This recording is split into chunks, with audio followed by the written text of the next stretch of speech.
Hi everyone, it's Wintergore here. Today I'll be doing a commentary about my life. This isn't usually like most of my stuff, so actually be going from the very beginning. I thought of doing like a draw my life thing that a lot of other YouTubers do, but I kind of want to cover a lot of the stuff because I feel it'll really help me out to get things off my chest.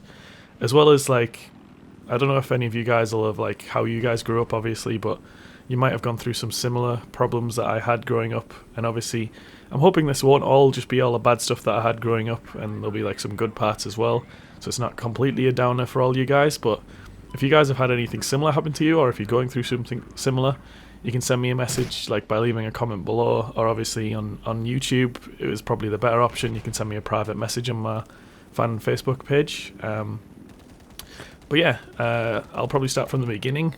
So on August 1990, on the 23rd, I was born into a family with obviously my mother, my father. I didn't know anyone from my mother's side. She was actually kind of a loner. She split off away from her family due to some problems she had, I think, at a younger age. My mother and father split up pretty much after I was born, like really quickly. They broke apart. I found out like at the time my mum was having a lot of problems, suffering from things like depression, and she had quite a few mental health problems, which meant she wasn't really able to look after us. And this meant, like, obviously I started to notice this. I notice this more now when I think back on it. Things like she'd ask us what we wanted to eat today, and obviously me being a kid, I'd be like, wow, I love crisps, I really want some crisps. And she'd obviously buy me a whole bag of 12 packets of crisps, and I'd destroy the whole thing. Crisps are chips for any Americans. And I'd obviously destroy the whole thing, and looking back at it now, I'm like, holy shit, I would never do that to a kid. Like, I would never let them like eat like that. Like, stay out all night until like late in the night, coming back like super late. I was extremely like chavvy when at a young age. I actually didn't know how to read until actually I got into year, I think 5 or 6 in primary school. I'd only just started learning to read. I moved houses a lot when I was younger. I think I moved houses like probably like 5 or 6 times. I went into foster care. Me and my brother were split up, so we originally went from obviously me seeing my family a lot to being split up in foster care, having to like talk to like new people all the time, not really knowing where I really belonged.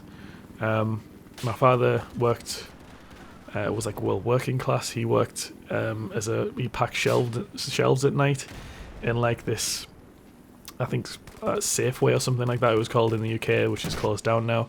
He'd pack shelves every night, and I'd kind of be like trying to like get by. Really, I didn't really have a lot of money for the family or anything like that. So he was like living with his then wife, who he'd like recently got pregnant. And I'm growing up like on my own, kind of going through school, realizing like suddenly that we're actually poor, which was actually kind of like had to do with the first time I was ever really bullied about anything. Everyone, obviously, if anyone's from the UK, you'll know that a popular thing for primary schools is to have school uniforms. This is like, for the school I went to, it was like a red blazer with things like logos embedded on it, that kind of stuff. Obviously, it was a bit more expensive than what you'd consider normal stuff. So my parents decided we'll just get him a jumper, considering he's a kid, he's going to wreck stuff anyway. We're not going to buy him that kind of stuff. But obviously, for me, that meant whenever I went to school, I was pretty much the only kid there with a red jumper and not like a uniform. People like obviously would bully me about being poor, that kind of stuff, saying, "Oh, your parents can't even afford stuff, like you're poor, you like live in a cardboard box," that kind of stuff like that. Which obviously for me really put me on a downer. I just got really angry and mad at like how my life was at the time. Obviously, I didn't really think about it. My like father was obviously working really hard to keep us in. But obviously moving around a lot, I never really felt like I could make a connection with anyone. I never really got the opportunity to talk about how I felt because I didn't feel like I trusted anyone, considering I had to like be shipped off to another foster home, that kind of stuff when I was little. So I eventually went into foster care, and I came back into living with my father and my then stepmother, who I absolutely kind of despised at the time. And for me as a kid, it was like something simple as like I'd turn up on my first day there and with my parents, and I'm really worried because I hate chicken soup. I can't stand the stuff, like it makes me feel really sick and I'll bark. And obviously as a kid, your tastes do change. At the moment now, I can kind of eat it, but it kind of gives me like bad memories, so I tend to avoid it. And the first thing I said to them when I was at the foster care, I was like speaking to the care worker, and I was like, please, like make sure that they don't give me chicken soup. I can't stand it, like I hate it. And then on the first day I was there, the stepmother made me chicken soup, and I'm not sure if this was like intentional or if it was like she'd misheard what the foster care was saying to me. But that, obviously from that point on then, I really, really didn't like her. It felt like there was a lot of confrontation at home. All of the aggression would be kind of getting taken out on me. With the introduction of obviously having like a baby sister, she was getting spoiled. It was just more and more stuff that I'd get really disappointed in. So I'd be growing up, she'd be getting like tutored by the parents. She's getting like taught everything. She has like a grandparent who completely spoils her. I'm like kind of left off, not like the middle child, not really getting anything. So I end up like obviously really, really hating like my stepmother, and then she kind of influenced a kid to not like me and stuff. And obviously that makes me like I get like super mad all the time.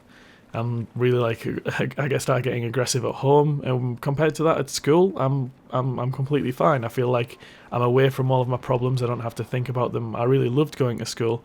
Obviously, even though there was the minor things of getting bullied, but I learned to overcome that by just ignoring them. A lot of the time, I wouldn't get bullied for like things like getting in a fight. I wouldn't get beat up or anything like that. It'd just be kind of more mental stuff, like calling me names, that kind of stuff. Obviously, like my name being Bell, it had like every other name under the sun, like Bell End, like stuff like that. There was just loads of nicknames that people had for me, and I found that if I just ignored them or kind of just played off with them and was like, haha, yeah, mate, and then just say loads of my other like own versions of it for my own name, they would like see that I wasn't taking it completely seriously, and they kind of moved on. But when I got past that, I found that I really enjoyed school. I enjoyed going out there, hanging out with friends, playing with people, and actually being able to learn stuff. Whereas at home, it seemed like I just got grounded every day. And for me, getting grounded was I was forced to sit on the stairs, at the bottom of the stairs, not be able to see TV or anything like that. And if I was lucky enough, I'd be given a book to read. But the problem was that they wouldn't really buy me any new books. So there was like this one book about otters, how they were like kind of like people, and they'd go on adventures and stuff like that. I think it was like a Redwood Tales thing that I had to read, and I would get told to read it over and over and over. And I'm just told to read it. They'd come in and check to see if I was reading, and obviously when I've read this book like 4 or 5 times already, I'm going like completely crazy. And this is obviously making me hate everything to do with like being at home. I don't know if any of you guys have obviously had anything similar where you've had like a lot of confrontation at home, but for me, sorry, that was my phone, but for me it obviously made it that I really, really loved being at school. And this ended up like getting to the point at home where they thought, oh my god, like in their heads, if he is so bad at home with us and we haven't to ground him all the time for things like, oh, like, look, you can't go out and play with your friends, you have to stay at home and read a book, which obviously puts me in a mood for the rest of the day, and I'm lashing out at everyone at home. And then they're like, he must be like terrible at school, we'll ask them to like do something about it, to put him on, like monitor him. So I go to school, I get monitored, and in the first week, every single teacher writes that I'm excellent and that like I'm basically a perfect student. And I had talked to like one teacher which I really trusted when I was there, who was like basically like a counsellor. She'd like talk to you and try and find out stuff. She obviously did something right. She got me to open up a little bit, and I was just like, I can't stand being at home. I'm like, everything seems to be like completely revolving around one kid obviously getting spoiled, and then like I seem to be like completely out of it. I feel like my father just kind of goes on day by day, just grinding away at work, doesn't want to think about anything at home or get stressed out, because to be honest, I felt like he obviously wanted to do something different with his life. Obviously, before I was born, he was doing woodworking, like building stuff, making like new things all the time, making like loads of different types of furniture. It was obviously something he had a really like a strong passion in, for like building things. And then he had to go over to be like packing shelves every night because of the fact that he obviously couldn't make enough money to support the family. So the only way he could do it was by getting like a job, which obviously he didn't necessarily like. Obviously, I do appreciate that he did that for me, but I wish that he would have had some kind of more involvement. I would have seen this type of stuff before I got to the point where one day at school, I'm being told when I get home, like, oh, like, when you graduate, when you hit like year 11 and you leave school, and I'm like at the stage where I'm looking for colleges to go to, you're going to get kicked out of the house. They were like, we're going to have a new kid, so there's not going to be no room for you, you're going to get kicked out of the house, like we don't want you here. And this was mainly my stepmom saying it, and obviously I felt like my father was like worried that I'd be alone and stuff like that, and it he was more worried about that kind of stuff. He couldn't really see what she was like at home, because obviously whenever he got back, she'd be like all perfect, really, really nice, and be like, oh yeah, Liam was so bad today. He like bullied his sister, things like that. My sister would actually take on her ton, and she'd try and trap me for things like, she'd be stood in the kitchen and she'd start shouting, "Stop hitting me," and I'm like sat there reading a book because I've been grounded. And then her mother runs in, rushing in, and starts screaming at me. Like, obviously, I'd get like the belt, things like that, and I'd just be like, "Holy shit, what the hell's going on?" Like, I literally have no escape. So it got to the point where I actually confided, and I told someone what was happening. I told them like, "Oh, look, this is what happens to me. This is like how I get grounded and stuff like that." And they were just like, "Holy shit, man, you really, really can't do that." Like, I've never heard of anyone having parents like that. And I ended up like opening up. I told my auntie like, well, I actually told my brother what was happening at home, that I was getting threatened to be kicked out, and this was at the stage where I'm actually doing my GCSE, so obviously I'm super stressed out. It's at the stage where I don't know what I'm going to do in my life. I don't know what like type of career I want to go into, what I'm going to do for college, that kind of stuff, and I'm being told that I'm going to be thrown out while I'm still studying to do my GCSEs. Like, my auntie kind of swooped in and took me out of the home there. She was like, "He's going to live with me. Do you," like, she obviously asked me, "Do you want to live with me?" And I said, "Yes, please." Like, instantly I was just like, "Yes, please." And I went and lived there, and obviously she never ever had any problems with me. It was never like, oh, like he's really aggressive or bad, or he gets like angry at stuff. It was just me being really, really happy. I was the same as how I was at school. There was no confrontation. Didn't feel like everything was getting taken out on me. And I was like, I turned into a really good like person. Like, before, I felt like I was just going to turn into like a really aggressive person who kind of bottles everything up and just explodes all the time. I felt like I could actually talk to people. They really improved my life. I mean, I don't know, obviously, like, you do worry, like, what will I do if I have to leave home? Like, where am I going to go? Will anyone be able to support me? What the hell am I going to do? But obviously, like, depending on the relationships, if you do have like a really good auntie or something like that, you can talk to them and just be like, "Can I talk to you about this kind of stuff?" And obviously, if you do get like through these kind of stages, you'll find that like it does end up getting better. So for anyone that's like in a similar situation, you're hating like your home life. Obviously, I know there's a lot of people who come from like worse situations than me, with like parents that are on drugs, like obviously they're like super poor, that kind of stuff, and aggressive parents, like all that kind of stuff. People that get beat. I know like it might seem really horrible right now, but you can get better. Like, go and find somewhere for support. It's really, really tough to try and talk to people about this, but at the end of the day, you're not going to have anything. But it's never going to get better if you don't make a like step to improve it. Your parents aren't going to change, so they're not going to get better and suddenly be like, "Oh yeah, we're going to change our ways." They've been doing it for obviously for our entire life, so they're not going to really change that easily. You really need to like shock them into either changing, or just completely get yourself out of that situation, because at the end of the day, it's more important to you as a person. It's way more important to you as a person to make sure that you're growing up in an environment where you're going to be happy. You're going to not have to be completely stressed out about everything. And if that does mean like secluding yourself and putting yourself away from like your family that you've grew up with, then for me personally, that felt like it was a step that I really, really needed to take. And I haven't really looked back since. I completely cut off all my ties with my father, my mother, well, my stepmother. I spoke to my mother still a little bit. At the time, actually, when I lived with my father, he completely hated my mother. So for about 4 years, I didn't talk to her because he basically demanded that I never talk to her. Partly because she was like kind of in and out in hospitals, like in wards, kind of due to depression. He really didn't want me to have any contact with her, and I think he really resented that. So I started to like interact with my mother and talk to her more. I'd go and hang out with her. Obviously, I could still see like she completely changed from what I remembered as a kid. She was like a very like beautiful, like tall brunette. She like I say beautiful in a motherly way. Obviously, you could say someone's beautiful without it getting too creepy. But she went from being like that to like me next seeing her when I finally meet up with her again. I got to see with my brother. He warns me that she looks completely different, and I don't kind of like. I still have this image of my head growing up, like when I'm a kid. I was like 7 or 8, remembering what my mum looks like. And then going and meeting her, and she's like this really short lady that's like pretty, like she's like pretty overweight, and she has like really like great like black. She obviously had really like vibrant jet black hair, and now it's like kind of like a duller color, and it's got loads of grey hair in it. And I'm kind of like holy shit, is this my mum? Immediately, like I'm like kind of like, well, this is obviously really awkward because I feel like I don't really know her. She hasn't really raised me, so I'm kind of talking to her, and I'm like trying to get to know her, and obviously it's very apparent to me that she hasn't really changed. She's still dealing with a lot of like mental health problems. So I felt like I kind of owed it to her to talk to her since I hadn't for so long. And I quickly realized that like the more I talked to her, like the more upset I was getting.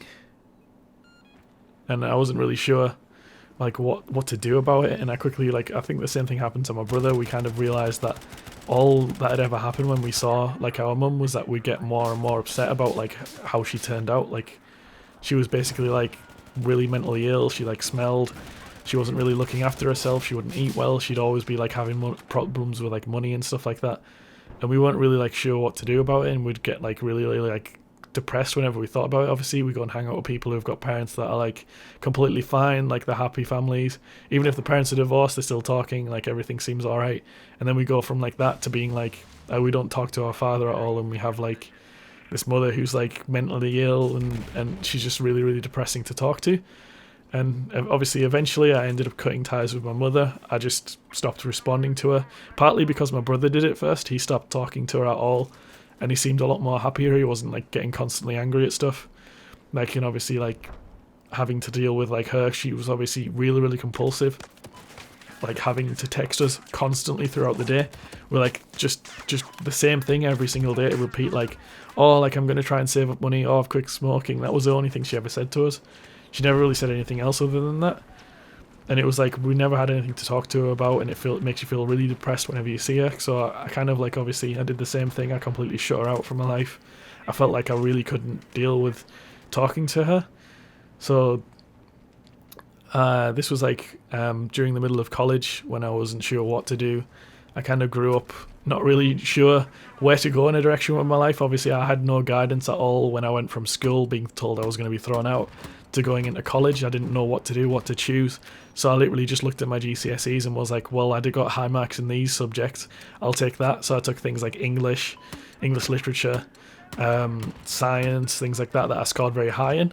And throughout the first year of university, I really quickly, like, well, of college, sorry, I realised that I really didn't like these subjects. I ended up dropping from science because you could do 4 courses at college in the UK, and you can drop one of them if you feel like you really don't want to do it. Or like, it's like, for me, it was just it got to the point where I really didn't like doing that kind of stuff. I took things like geology, where I studied about rocks, and I thought that would be a really cool idea to do that. And then I quickly realised, like, what the hell am I doing? This isn't something I want to do as a career. And I didn't know what the hell to do with myself. I'm literally like, what the hell am I going to do? I got really like upset about it. I didn't know what I was going to do in my life. It got to the point where I got really like upset one time, and I went to turn up for one of my final year exams, and I was like 30 minutes late because of a problem with the bus, and I just completely had a panic attack. I didn't know what to do. I was obviously panicking about the exam, thinking I've just failed it.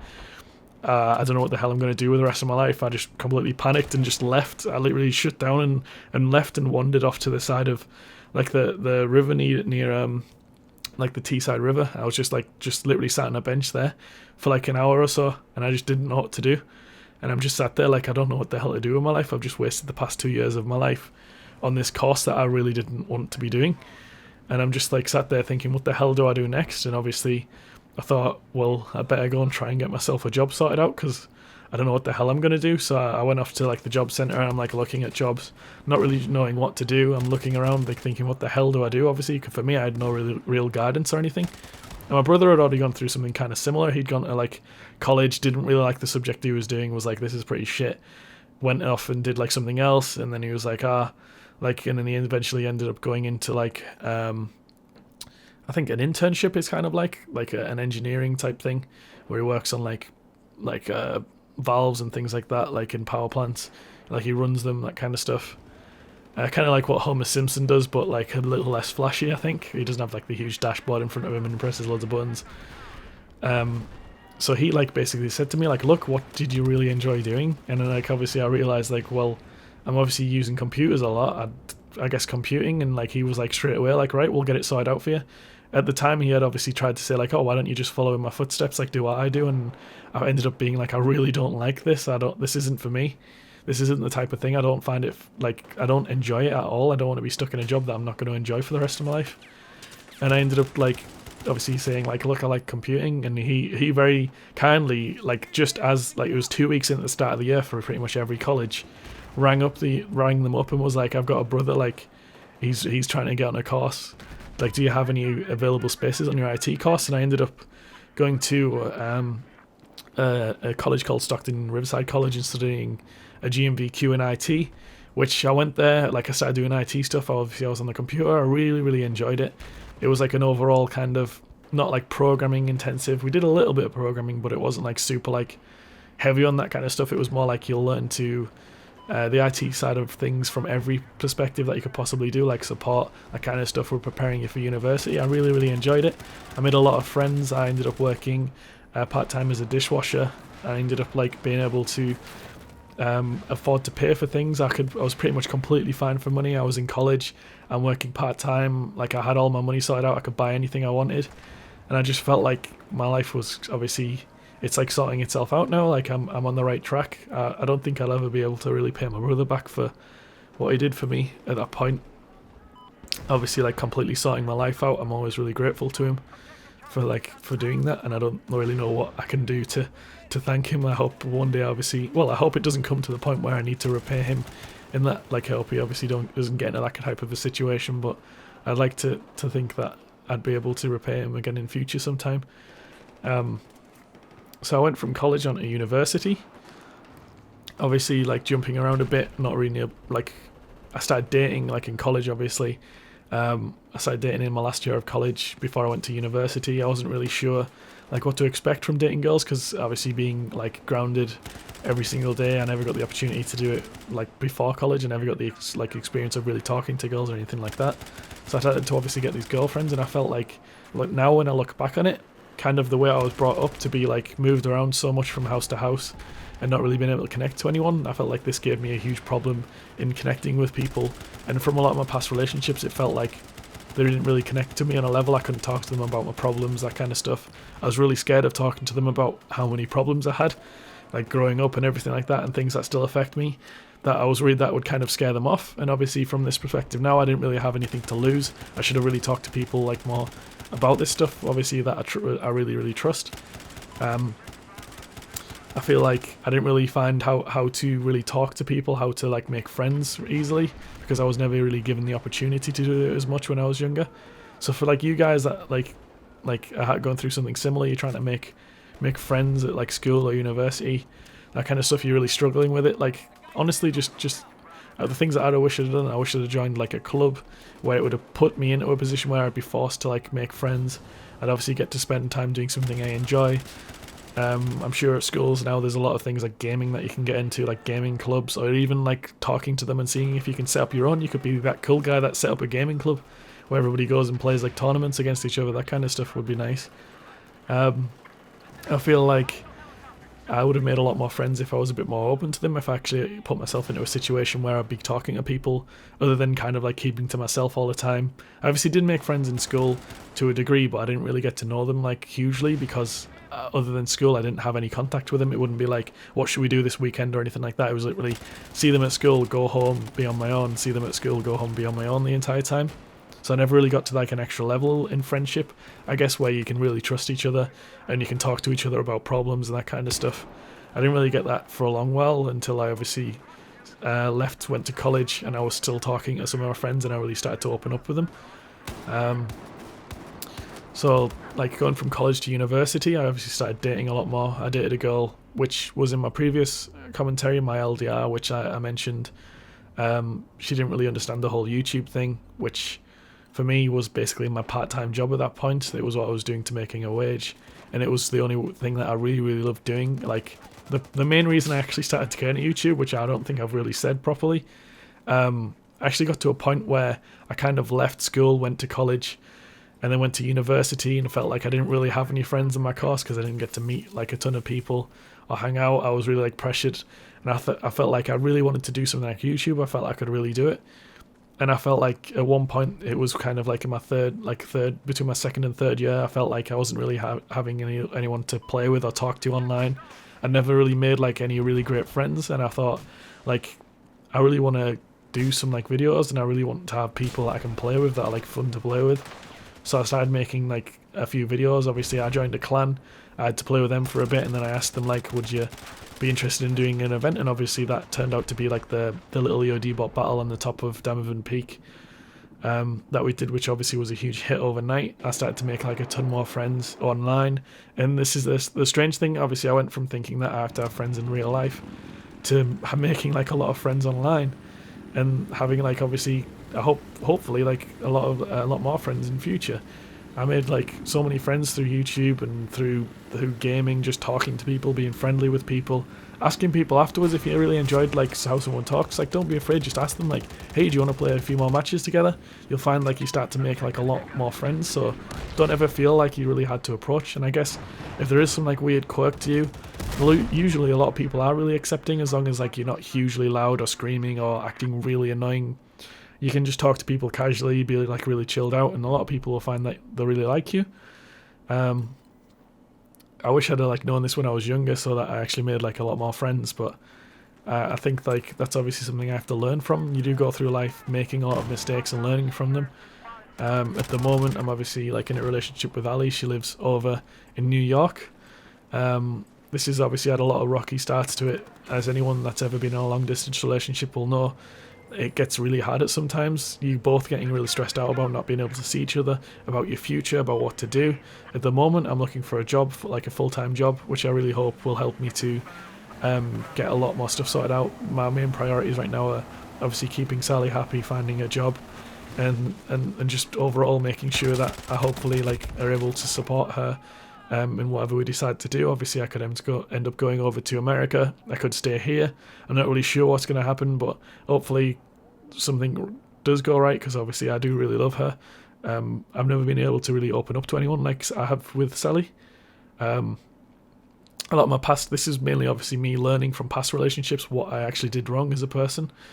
I do obviously regret there was a time where during like my third year of university, as I was starting to do all of my like end of all of my exams and getting everything done, I like really stopped like talking to Sally as much as I should have, because I was obviously really focusing on getting all of my exams sorted, and I kind of like found it hard to really connect with her when we were like so far away. I got really upset, and I'm so used to shutting everything out in my life that obviously I just kind of started to shut her out of my life. And it took me like her basically saying like, look, I want to really break up with you because we're not talking, we're not really like communicating anymore. I really miss you and I don't know what's happening, for me to like snap and realise that I really had to change myself. Whew. Right. Well, hopefully you guys have found some of this stuff that I've said like useful. Maybe you're going through something similar. I hope this has helped you guys. If it hasn't and you hate the video, then I'm sorry, but like there's some things that I really need to say to get off my chest. Yeah, so this has been really hard for me. Hopefully you guys found it helpful. Like I said, if you did find it helpful and there's something you want to talk about, if obviously you don't want to be really open and leave it as a comment below, you can send me a message on Facebook. This is completely private. It won't be shared with anybody. Like, it literally will just appear on Facebook. You can talk to me about any problems that you're having or anything you're going through. Obviously, like, I hope that I can help you guys. I know I have quite a young audience for a lot of you guys. Like, that's my main audience, is like people between, I think, like 12 and 17 or something like that, 12 and 20, something like that. So I know a lot of you guys might be going through problems that I had growing up, and hopefully like some of this stuff can really help you. That's basically it for the commentary. That's like how I grew up. That's the majority of my life. Obviously this is like a 30-minute almost episode, and with it being so long I didn't really want to draw it out because I felt like I wouldn't really be able to express everything I felt like talking about. And a lot of the time I do like to meander off and like talk about things when I feel like I need to say more about them, so I don't like kind of sticking to a set like script a lot of the time. But I am planning on doing a lot more commentaries about things. Like, if you guys have any subjects you'd like me to cover, like obviously I went into a bit of detail about things like being in foster care, getting bullied, making friends, that kind of stuff. If you guys would like to go into any extra detail or you have any questions for me, you can just leave them below. Hopefully you guys have, like I keep saying, hopefully you have found this really useful for me. It'd be really nice if you guys could get behind this and let me know, like, if you've gone through anything similar. Obviously, like, tell me what you did, that kind of stuff. It'd really help me, I think. I thought hopefully we can kind of help each other. I'm really finding it hard to end this commentary right now, which is one thing I struggle to do when I feel like there's maybe something I haven't said, but I'll bring that up in a future episode for you guys. Hope you enjoyed the episode. So this is it from me. This is Wintergore, and this is my life. Thank you for watching. I really appreciate it, and I'll see you guys next time.